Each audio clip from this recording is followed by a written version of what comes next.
Hello, folks. Good morning, good afternoon, good evening, when and wherever you may be. All right, as you can see by the title of the video, today we are going to have a serious discussion about Brexit. I think this is something that has to be discussed given the current evolution of things in the United Kingdom that I have been accompanying, watching, learning, seeing. If you don't know this, Rachel Reeves and Starmer, have finally admitted that Brexit was an error. And the head of the central bank, Andrew, I don't recall his full name, Andrew something, he has also recognized the damage it is doing to the overall growing of the country. Also, Zach Balansky on the Greens has been talking about uh, rejoining. He called it something else, but it's basically what he is saying: the single market and the customs union and the free in the single market. Okay. Now, the first thing I'm going to say is this: why did Starmer Labour suddenly start talking this way?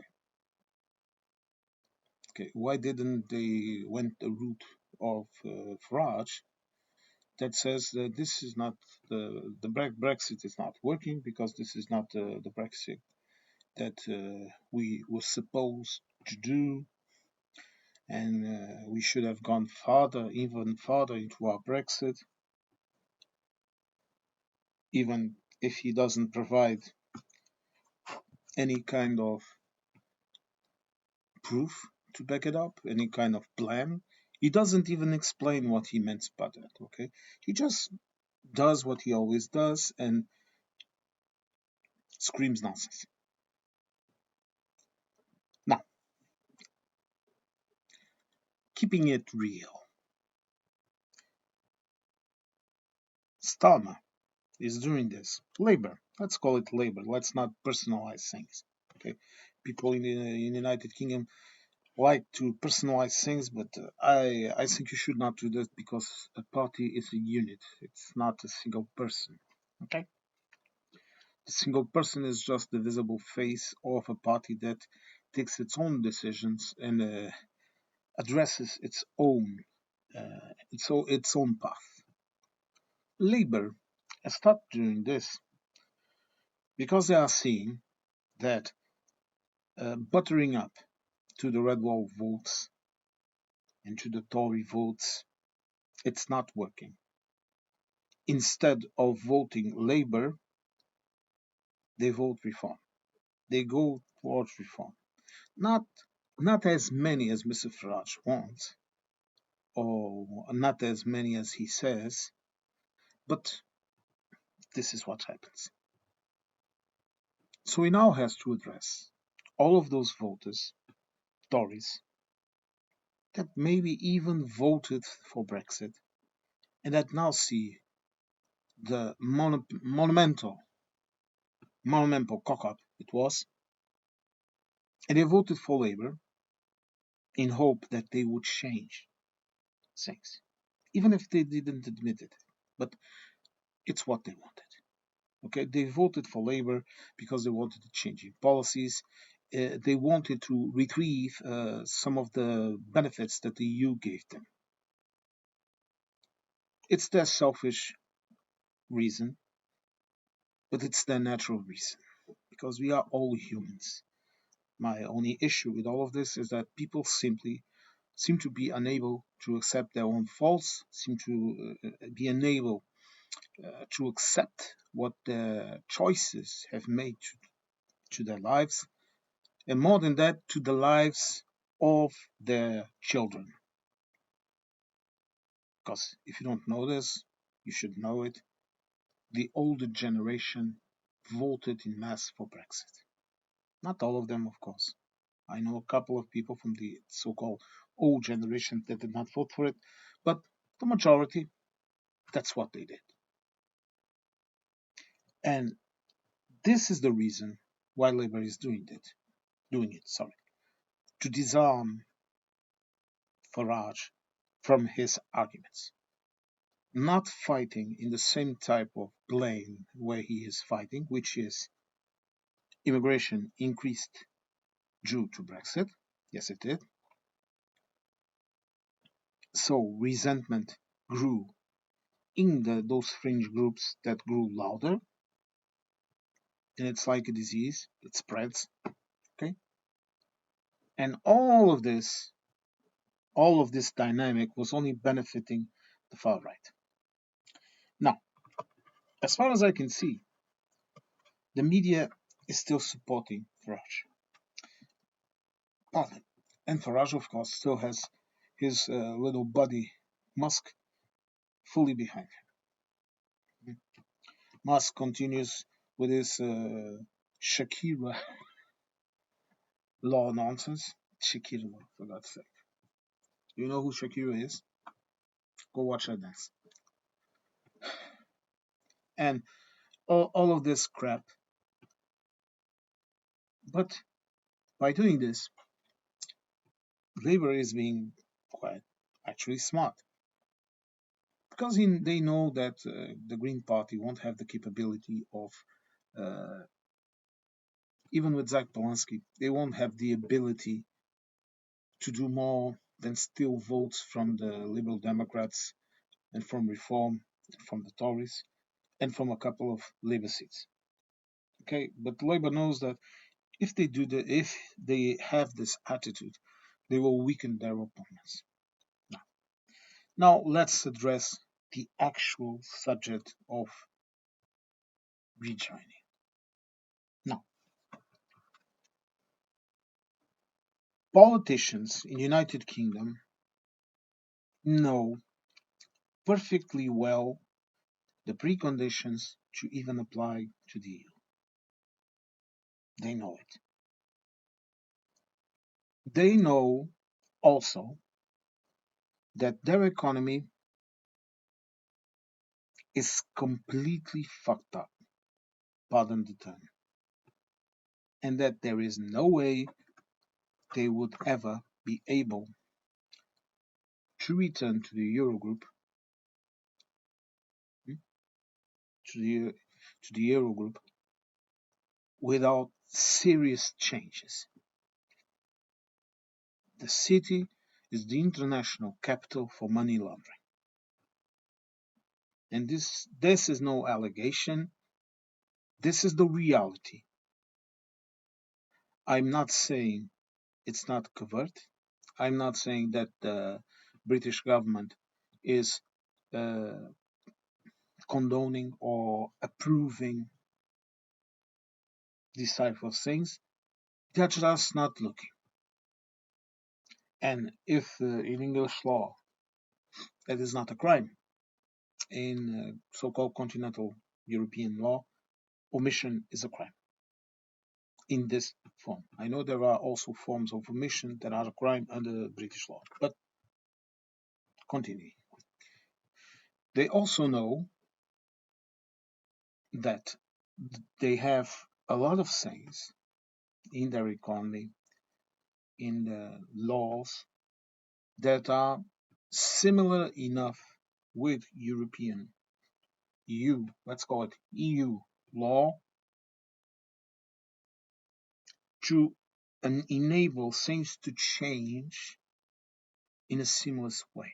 Meaning, it doesn't change that much the life of citizens and businesses to simply grab those laws and regulations that are similar to the Europeans, in the sense of when I talk about European, the British are Europeans, of course. Yeah? But I'm talking, if I, for any chance, misspeak, okay, this is what I meant, okay? Because we always address ourselves as Europeans when we are talking about EU. But They know those laws and regulations are similar enough to the EU ones so that they can simply tweak them, and the citizen and the businesses will have no reasons to complain, unless you're a far right idiot talking about bendy bananas and all sort of shit that has absolutely no sense. But continue. They know all of that. They also know that the UK can pay its way into the flagship projects like Horizon. They also know the UK can do a thing as simple uh, as allowing it's not a correct word, letting Europeans from the EU, okay, sorry, letting EU nationals to work and visit tourism in the United Kingdom with just their ID card. He also knows that he can do things like, for example, go back to the past and pay to have an immigrant process center in Calais paid by the United Kingdom. Because the Tories could have had it too, but they were expecting the French to do all their jobs. Number one, French law needed to be altered to permit the system that is now in place. And number two, the French taxpayer, the EU taxpayer, has no business in paying for services destined to the UK. The UK has to pay it. Simple as this. Starmer also knows that he can get a similar system for United Kingdom citizens, meaning with this thing of the digital ID card that is related to this, he can ask for a similar program for United Kingdom citizens that then are allowed, just like the Europeans, for example, through, I don't know, 3 6 months periods of working in the EU, okay, without added costs, meaning it would make it easier. You could not, for example, stroll around the EU like you used to, but at least you could, for example, spend 6 months in Spain or in Portugal or in France or whatever, working or in tourism. You could do that beyond the rule of the 90 days. This is an example, okay? And also with bilateral programs, you could get a more seamless trade. But when I hear people talking about rejoining, or Norway style, or Switzerland style, I instantly cringe because, number one, that tells me that the person that is saying that has no knowledge of the legal systems, no knowledge of the EU rules and regulations, and frankly, no knowledge about what they are talking about. Because you have to read the TCA, for example, and you will say, oh, the TCA can be altered. No, the TCA can be revoked and replaced by something else. But that's an entire different discussion. Because the EU countries, cannot allow a country that has left the EU, and I'm talking also politically, to get all the benefits, even being outside of the EU. That will never happen. The UK will, in this situation, remember that these words are uttered in this situation, the UK will never have a say in any kind of rules and regulations of the EU. If the EU decides to banish bread, this is a stupid example, then the UK will have no say on it. And I don't think people understand this. This is why I'm calling this a serious discussion about Brexit. People don't understand, or they don't want to understand. Perhaps this is a better term. People don't want to understand that the UK left. You are not a member. Okay? Red tape, procedures, regulations will always happen. And with the entry and exit system, okay, it is now easier because, for example, the UK might negotiate with the EU to allow British citizens to work, like I was saying before. I was just giving an example for 6 months in the EU. So that would allow, and vice versa. Okay, so that would allow, for example, British companies to employ European from the EU. There I go again. Sorry, EU citizens to work in the United Kingdom for periods of 6 times. Okay, so for example, a British farmer could go to Bulgaria or Poland or Portugal or Spain. I don't know, France, anywhere. Okay, he could just go in there, go to the EU, hire a company to go and pick their crops at a lower price because they would not have to pay so much paperwork for work visas, for all of this shit. And it would also allow, for example, European companies from the EU. Sorry, I'm sorry, it's not on purpose. Okay, it would also allow EU companies to hire people in the United Kingdom, for example, into the EU. So these are the types of things that Labour could start doing right now, negotiated. And I am sure that most of the EU countries they would not bother about it. Okay, but to go from there to a position where, for example, like in the latest municipal elections here in Portugal that happened a couple of weeks ago, uh, where EU citizens from the Schengen space they can, if they are living here, they can apply for positions in local councils, the equivalent to your local councils.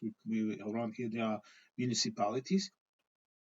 They can apply for it. Okay, Uh, in my area, for example, there was a German Dutch woman, okay, not Portuguese, that was running for the local council, for example.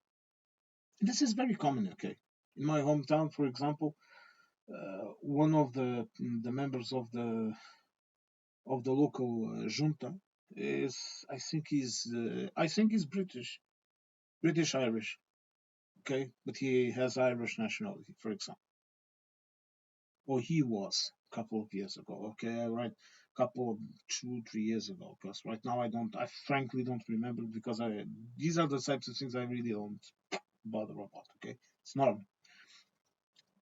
But for example, that can never return. Okay, and also the fact that the UK citizens will always be subjected to go to immigration services to present their papers to do all of that. Look, that is not going to change. Okay, you have some bilateral deals, agreements with countries like Portugal, for example, or Spain. Yes, you do. Okay, they are bilateral, so it makes it easier for our immigrants in your country to move about and to do their business. Okay, and it makes it easier for you to do it too. But it's not without a reason that so many British citizens living, for example, around here, They simply opt to get their Portuguese nationality and just get on with it. Because you have to understand this. Look, I knew a girl. She's around. She's younger than me. So she's around 40 right now. She's even married with a friend of mine that is Portuguese. But look, she came here age 5 or something like that. Okay, since she's younger than me, I used to play with a brother, cousins, and she would come around, okay, and I knew her, so she pretty much grew up with us, talking in Portuguese and all of that. And now imagine imagine the situation of this girl when a couple of years ago Brexit hit. Well, she did what a lot of British citizens did. She could apply for it, long-term residence, all of that. She simply applied and got a Portuguese passport and get on with it.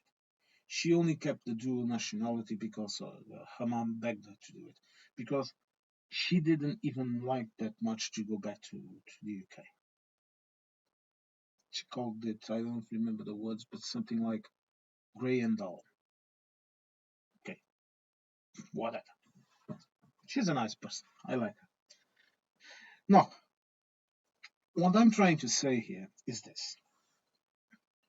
Uh, Is this speech on the part of Starmer and the Labour Party, sorry, there I go personalizing things again. Uh, so is this Labour and Green Party position, and even the Liberal Democrats position, is this good? Yes, it is. It is good because behind it is a silent recognition of something that was done that was not beneficial for the United Kingdom at all.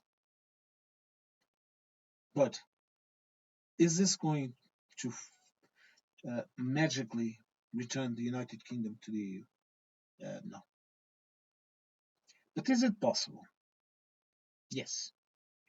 If there is political will on the United Kingdom, for example, uh, ban the discussion of being a part in the EU at a constitutional equivalent, because the UK has no constitution level, yes. Can the UK be a part of the euro if it cleans up its economy? Yes. Can the UK still be inside of the EU but using the sterling pound? No.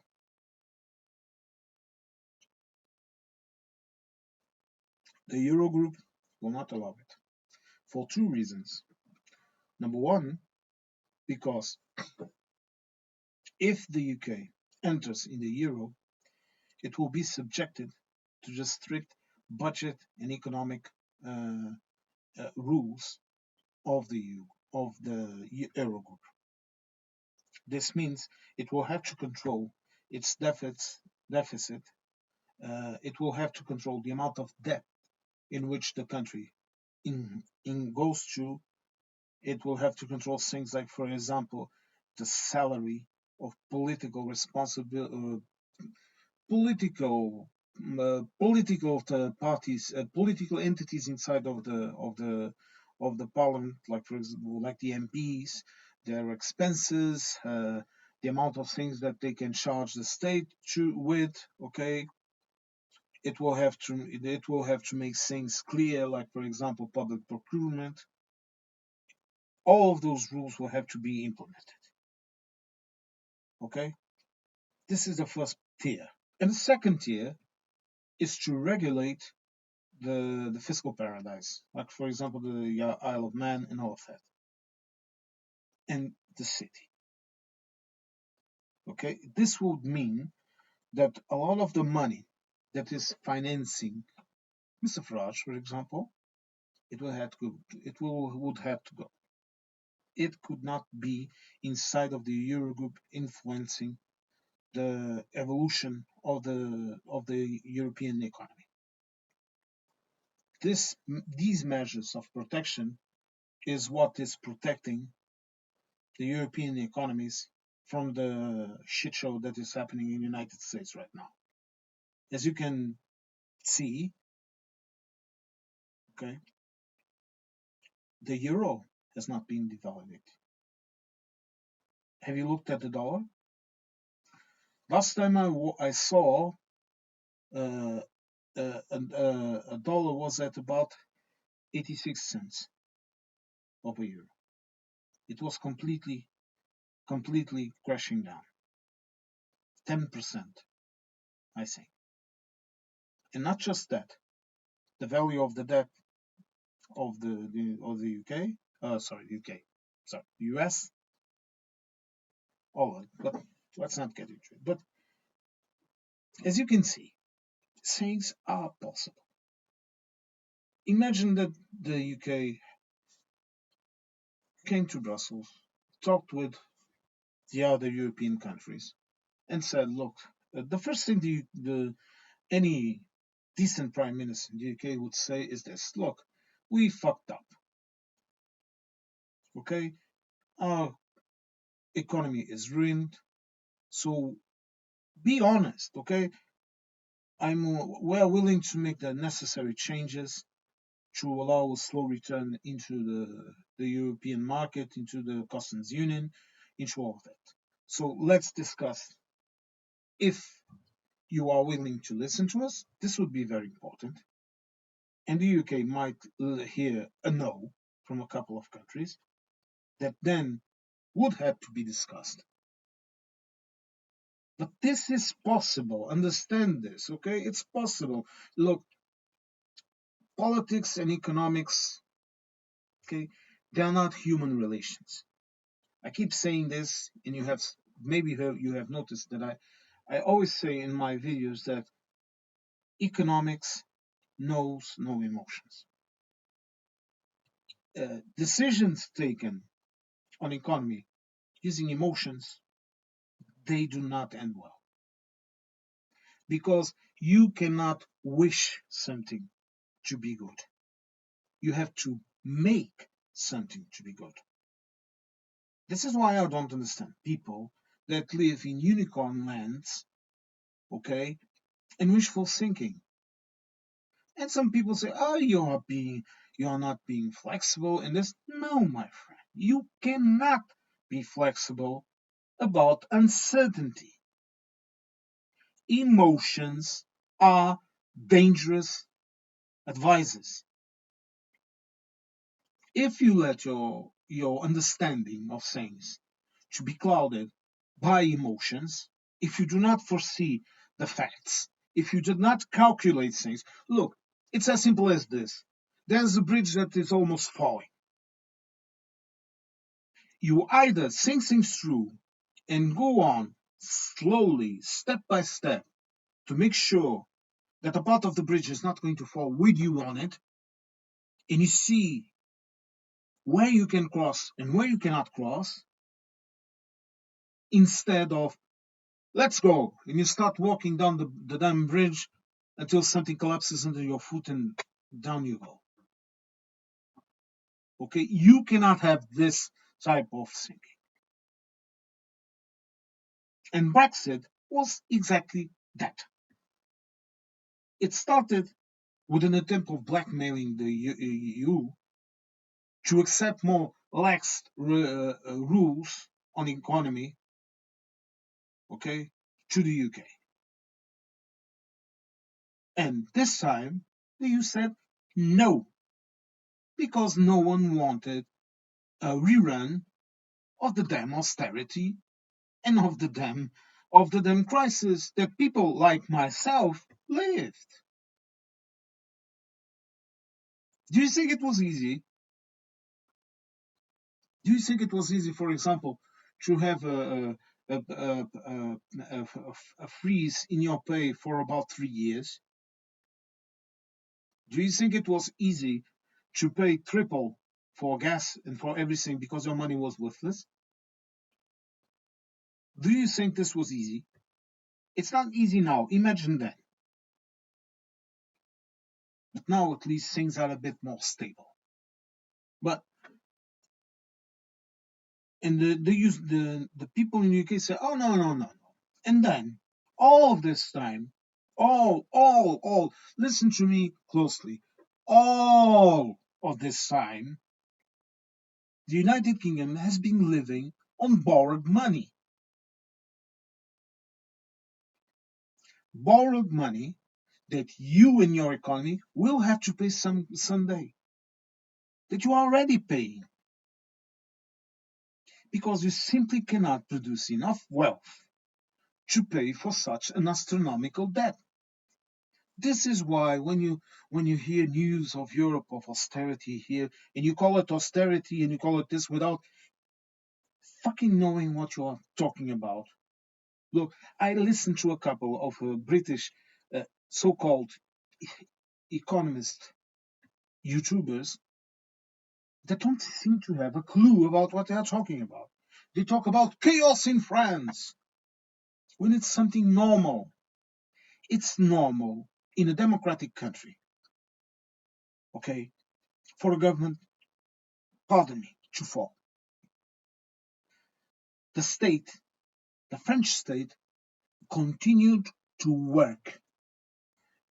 Public employees were paid, public debt was paid, public services continued to work.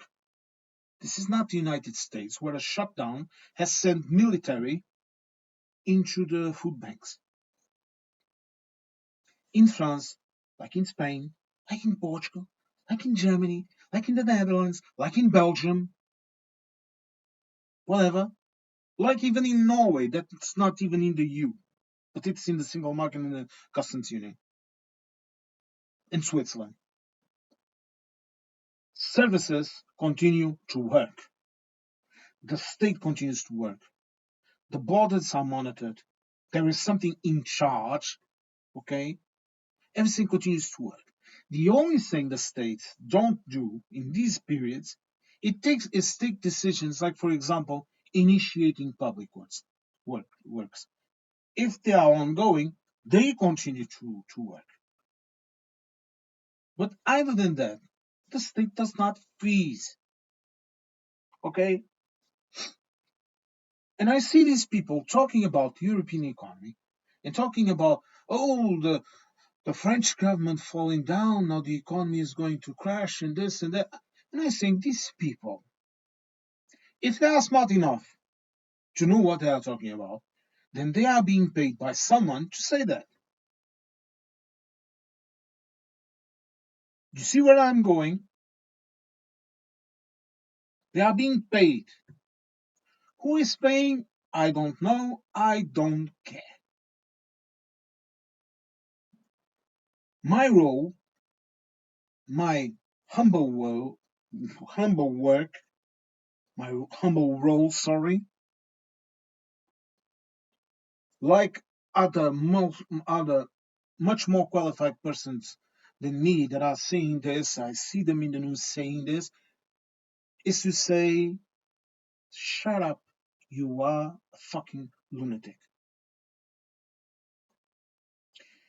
People don't understand that the reason why our countries are free, why we have free speech, why we have the freedoms that we hold dear, is because we discuss things. I heard someone from the UK that I'm not going to mention talking about how the minority government in Portugal will not be able to do nothing and this and that and blah blah blah blah. The minority government in Portugal will be forced to hear the other parties, to create alliances, and to discuss things in Parliament, and to hear more than one position on the same subject.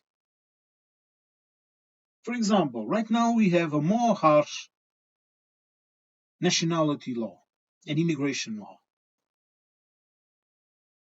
The essential of the article it went through the budget. It's going to be approved. But yet, the government had to listen to first the concerns of the president himself, that sent it into a specialized court that told the government what were the needed changes that had to be done, and afterwards during all of this process, they also had to hear the other political parties, listen to them, and make changes. Do you think this is bad? I don't. I rather have people discussing things and reaching conclusions that then no one will be able to back up from. Okay, they won't be able to say, "Oh, they put these laws in. This had nothing to do with me." No, the bastards in the parliament, they discussed it all. They won't be able to run off. And this is what I see. For example, when they were watching Prime Minister questions and so whatever, I saw it in the channel of one of the channels I subscribe to, Regan Lead. Go watch him, please. His link is also here in the description of the video. The Tories were acting like if what happened before wasn't their fault. Around here, they wouldn't even have the opportunity to say that, because everyone in the parliament would say, "What are you talking about? This was during your government. This is the reason why you are not a minority party." They are telling that right here, right now, they are telling that to the Socialist Party, that was the majority party that had an absolute rule a couple, more or less a year ago. Okay?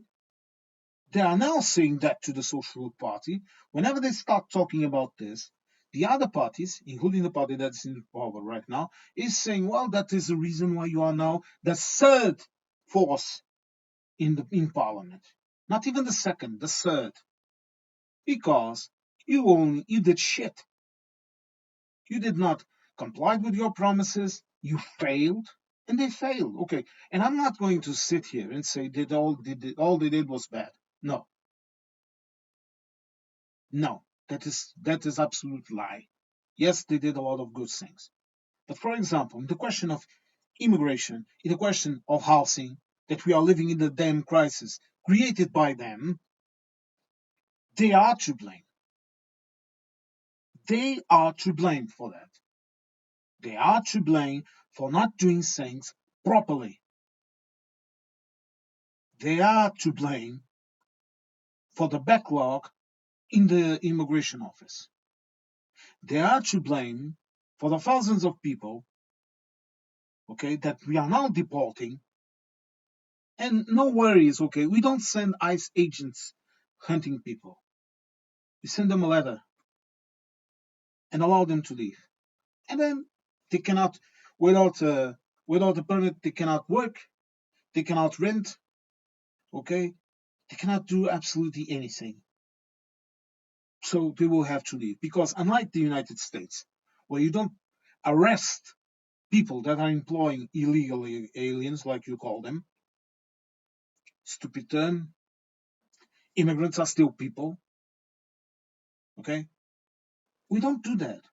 We give the opportunity, look, your request is denied, leave. And we also separate the waters of people that are genuinely running away from death sentences, like, for example, Christians from the Middle East. You don't know this. A lot of Christians from the Middle East are here too. A lot of Kurds that are Muslims, but are not the right kind of Muslims. We don't persecute those people. If they are going to be killed, okay, if they have the conditions to remain, we let them stay. The Catholic Church, for example, during that entire crisis in Syria, with the permission of the Portuguese government, brought 200 people here. Okay? 90% of them were Christians, and the 10% were the Kurds that were protecting them, and that would be dead if they returned. Why? Because we are a humane society. Because we are not savages. Because we don't sit in the beaches screaming, "Oh, the boats! Oh, the boats!"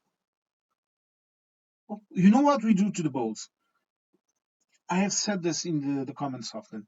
A boat filled with people from Morocco or whatever, but I don't think most of them were Moroccans, were illegal aliens, like you say. They arrived here at the beach. All of them were deported with the exception of 2 people. And then only one stayed, and the other one that had stayed, we took care of her because she was a pregnant lady. We took care of her, we took care of her son, and then we returned her to her country. Or I think it was directly to her country. And the other person that had a legitimate reason to stay here, of course that person was allowed to stay. Okay? You look at things, you look at this in this perspective. You think you are living in the Roman Empire and that the hordes of the barbarians are invading you. This is the perspective that you all have. And it drives me absolutely fucking nuts. You have to divide things among economic immigration and legitimate immigration. And you have to understand both these groups are people. People, humans like you and me, with a heart, with blood on their veins, okay? With more or less hair in their heads. This is what you have to understand. And if those people are the ones that you allow to stay, if they adapt to your society, you let them stay. If they don't, you kick them out. But then you won't be able to do this and do that. Then you have to deal with it. Because that is the choice that we made, okay? And we have to deal with the problems, okay? You in the UK, all of you Brexiters that might be listening to this video to make a dumb comment in the comment section, instead of complaining about Starmer, instead of talking about the Shakira law and all of that shit, you should be protesting in front of Westminster and asking them, why is there no employment? Why is there no housing? Okay, why is your life shit? Hmm? You should be complaining to them, not to the bloody Indian that has the corner shop in your neighborhood. Okay, or that guy that is Muslim and that goes to the mosque to pray. Who gives a fuck who their imaginary friend is, as long as they are decent people? But no, it's very easy to hate. And as long as this mentality exists in the United Kingdom, this is not going to progress quickly. This is going to take a long fucking time. Unless some extraordinary event happens, which can happen, okay? I'm not a bloody psychic, okay? I'm not someone that sits here and preaches the future to whoever and whatever, okay? Okay. For example, the invasion of Ukraine, it was a completely unexpected event. Putin did it, okay, while he was negotiating other things with the EU, for example. So no one was expecting it until a couple of weeks before it happened. When we saw in the videos that the Ukrainians were already preparing the civil defense and were preparing all of that. But no one was expecting that. This is an example of freak event. Or for example, the dumb Americans electing Trump. Also another freak event. Because with all his defects, the Biden and the former government, at least they were normal. But these people right now, no, they are not normal. None of them. None of them. None of them are normal people that you can discuss anything with. You just have to manage them like you would manage a typhoon or something like that. Okay, it's the only way to do it. But today, right now, we are talking about Brexit, and this change in the stance, it's good. Okay, and I would like to urge people in the United Kingdom to vote in people that actually want to make your life better, not more complicated. And neither Starmer in the there I go personalizing things again, but the Labour Party and now the Green Party, even the Liberal Democrats with all the defaults, all of these people, they are trying to make your life better. Reform is not. Reform is spewing hate and catchwords to get you to vote in them for their own interests. And you will say, oh, but Labour is also receiving a lot of money and he has the Zionists behind them and all of that. Okay, yes, I know. So what? If I was in the United Kingdom right now, I tell you this, I would only vote for the Greens, or for Labour. I would vote tactically also. Anything to keep the nutters at bay. Anything. I mean anything, okay? There is an old thing in Portugal that says that em tempos de guerra não se limpam armas. In times of war, you do not sit and clean your weapons. Do you understand what this means?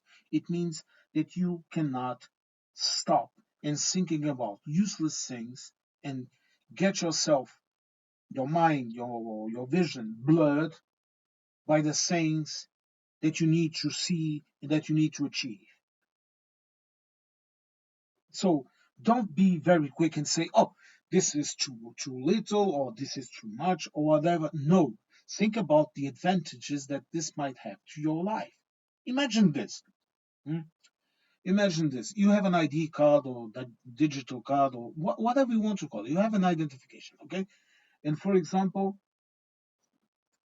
the EU and the UK, they negotiate a work visa for up to 6 months in Europe for United and vice versa, okay, for United Kingdom residents. Sorry. Imagine this: you can come, for example, to Portugal, and you can work for 6 months in during the tourism season in the Algarve. This is an example. Are you understanding this? Wouldn't that benefit you? Getting hard currency like euros instead of the British pound, which is very good, I know, in the exchange currency, but it's very useless for other things. But I won't go into that because that would take a long time to explain. But imagine that. Just imagine it. Or imagine you are a teacher in the United Kingdom, and that, for example, you can be in France for 6 months to work as a lecturer in a couple of universities talking about your expertise. Mm. Or imagine this. Imagine that the EU and the UK negotiate again that the UK enters in Erasmus. For example, it's another one of the flagships of the EU. Are you seeing what I'm seeing? For example, imagine this. Imagine that you can make your EES, for example, in the United Kingdom. Okay, the government negotiates, for example, for the EU to have a post for the EES in British airports. That you just go there, you do it all that you need to do, and then during I think it's 2 years, and during 2 years, all you will have to do when you want to travel into the EU is to show your passport, and they will know that you are registered in the ES, and okay, you can go. Do you understand how easy things can really be? Well, this video has been long enough. I hope that you liked the subjects that I tried to address in my best best way possible. I'm sorry that my language is a bit blurry today, but I was just talking with a friend of mine in Germany, from Germany, sorry, and his English is not very well, so we ended up talking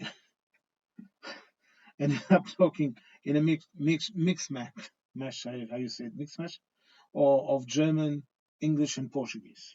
So sorry for that. Now I hope you have a. This is going to come up in Saturday. Uh, I hope you have a great weekend, and I thank you for listening to me. Okay, thank you all.